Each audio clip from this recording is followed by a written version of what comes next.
The first time you tried drawing a lotus, it was this symmetrical and stylized version. And that's fine, but what if you wanted something a little more realistic? Pick a point in the middle of your page. Now let's very lightly draw an arc. This is going to be the rough boundary for your petals. Let's start with the petals that are pointing toward us. It kind of looks like a fat banana.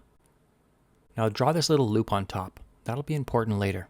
Let's do the same thing on the other side.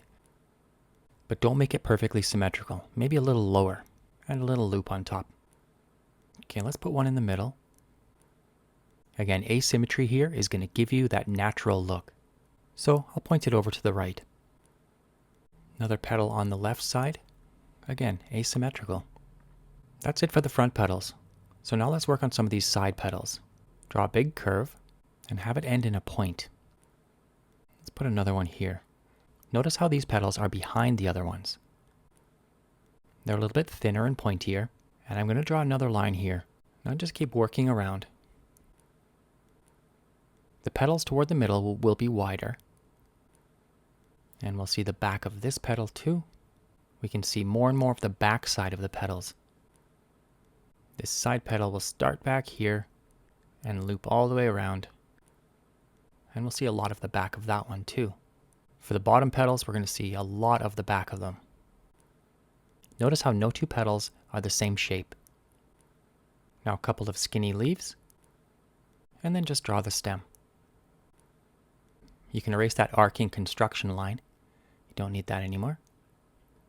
And now with a kneaded eraser, I'm going to erase the entire thing, but very, very gently, so I can still see the whole drawing.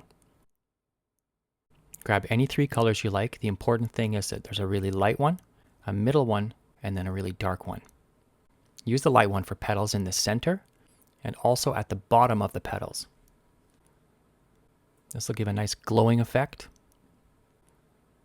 That medium dark one will be used kind of as the color of the petal. And just carefully color in each petal. And the darkest pencil will be used for the tips of the petals, but also for that surface detail. These lines will help you describe the shape of the petals. Just keep working around each petal. I hope your lotus came out really great. If you did try it, leave me a comment and let me know how it went.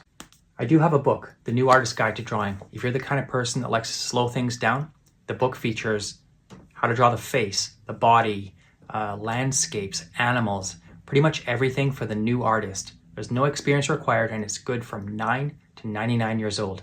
So with that, keep drawing every day, and I'll see you in the next one.